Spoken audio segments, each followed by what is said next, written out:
Chapter 8. There Has Been a Death. Through a haze of dreams, Anne-Marie heard Henrik rise and leave the house, headed for the barn with his milking pail at daybreak. Later, when she woke again, it was morning. She could hear birds calling outside, one of them close by the window in the apple tree, and she could hear Mama below in the kitchen talking to Kirsty. Ellen was still asleep. The night before, so shortened by the soldiers in the Copenhagen apartment, seemed long ago. Anne-Marie rose quietly so that she wouldn't wake her friend.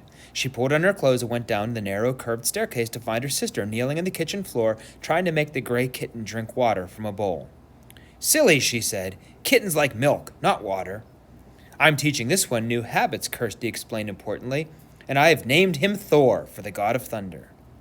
Anne-Marie burst out laughing. She looked at the tiny kitten who was shaking his head, irritated as wet whiskers, as Kirsty kept trying to dip his face to the water. "God of thunder," Anne-Marie said. "He looks as if he would run and hide if there were a thunderstorm." "He has a mother someplace who would comfort him, I imagine," Mama said. "And when he wants milk, he'll find his mama."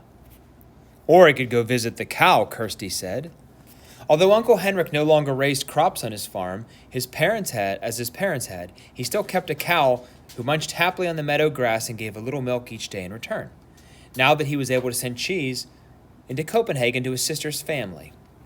This morning, Anne-Marie noticed with delight Mama had made oatmeal, and there was a pitcher of cream on the table.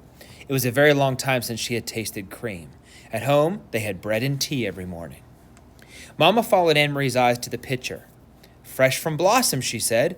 "Henrik milks her every morning before he leaves for the boat. And," she added, "there's butter, too. Usually not even Henrik has butter, but he managed to save a little this time." "Save a little from what?" Anne-Marie asked, spooning oatmeal into the floured bowl. "Don't tell me that the soldiers tried to, what's that word? Relocate the butter, too." She laughed at her own joke. But it wasn't a joke at all, though Mama laughed ruefully. "They do," she said. "They relocate all the farmers' butter right into the stomachs of their army. I suppose that if they knew Henrik had kept this tiny bit, they would come with guns and march it away down the path." Kirsty joined their laughter as the three of them pictured a mound of frightened butter under military arrest. The kitten darted away when Kirsty's attention was distracted and settled on the windowsill.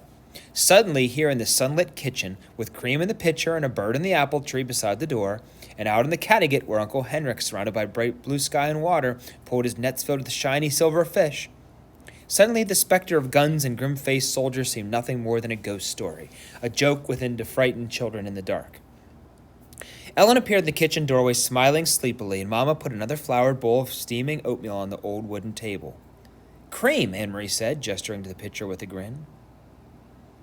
All day long, the girls played outdoors under the brilliant clear sky and sun.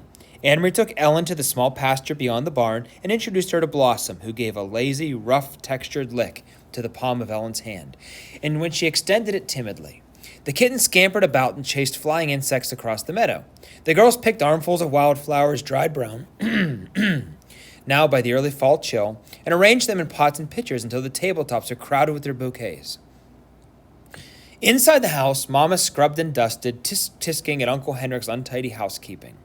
She took the rugs out to the clothesline and beat them with a stick, scattering dust into the air. "He needs a wife," she said, shaking her head, and attacked the old wooden floors with a broom while the rugs aired. "Just look at this," she said, opening the doors to the little used formal living room with its old-fashioned furniture.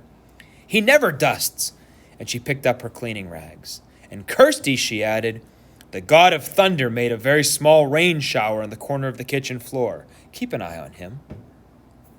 Late in the afternoon, Uncle Henrik came home. He grinned when he saw the newly cleaned and polished house, the double doors to the living room wide open, the rugs aired, and the windows washed. "Henrik, you need a wife," Mama scolded him. Uncle Henrik laughed and joined Mama on the steps near the kitchen door. "Why do I need a wife when I have a sister?" he asked in his booming voice. Mama sighed, but her eyes were twinkling. "And you need to stay home more often and take care of this house. The step is broken, and there's a leaking faucet in the kitchen, and—" Henrik was grinning at her, shaking his head in mock dismay. "And there are mice in the attic, and my brown sweater has a big moth hole in the sleeve, and if I don't wash the windows soon—" They laughed together. "Anyway," Mama said, "I opened every window, Henrik, to let the air in and the sunlight. Thank goodness it's such a beautiful day." "Tomorrow will be a day for fishing," Henrik said, his smile disappearing. Anne-Marie, listening, recognized the odd phrase. Papa said something like it on the telephone. Is the weather good for fishing, Henrik? Papa asked. But what did it mean? Henrik went fishing every day, rain or shine. Denmark's fishermen didn't wait for sunny days to take their boats out and throw their nets into the sea. Anne-Marie, silent, sitting with Ellen under the apple tree, watched her uncle. Mama looked at him. The weather is right? She asked. Henrik nodded and looked at the sky. He smelled the air. I'll be going back to the boat tonight after supper. We will leave very early in the morning. I will stay on the boat all night long. Anne-Marie wondered what it would be like to be on a boat all night, to lie at anchor hearing the sea slap against the sides, to see the stars from your place in the sea. You've prepared the living room, Uncle Henrik asked suddenly. Mama nodded. It is cleaned, and I moved the furniture a bit to make room. And you saw the flowers, she added. I hadn't thought of it, but the girls picked dried flowers from the meadow. Prepared the living room for what? Anne-Marie asked. Why'd you move the furniture? Mama looked at Uncle Henrik. He reached down for the kitten scampering past, and now held it against his chest and scratched its chin gently. It arched its back with pleasure.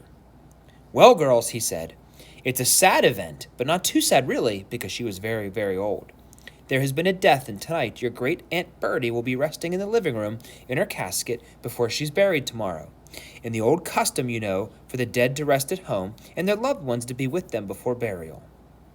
Kirsty was listening with a fascinating look. Right here, she asked. A dead person right here? Anne-Marie said nothing. She was confused. This was the first she had heard of the death in the family. No one had called Copenhagen to say there was a death. No one seemed sad. And most puzzling of all, she never heard the name before. Great Aunt Bertie? Surely she would have known if she had a relative by that name. Kirsty might not. Kirsty was little and didn't pay attention to such things. But Anne-Marie did. She had always been fascinated by their mother's stories of her own childhood. She remembered the names of all the cousins, the great aunts and uncles, who was a tease, who was a grouch, who'd been such a scold that her husband finally moved away to a different house, though they continued to have dinner together every night. Such wonderful, interesting stories, filled with the colorful personalities of her mother's family. And Anne-Marie was quite certain, though she said nothing. There was no great Aunt Bertie. She didn't exist.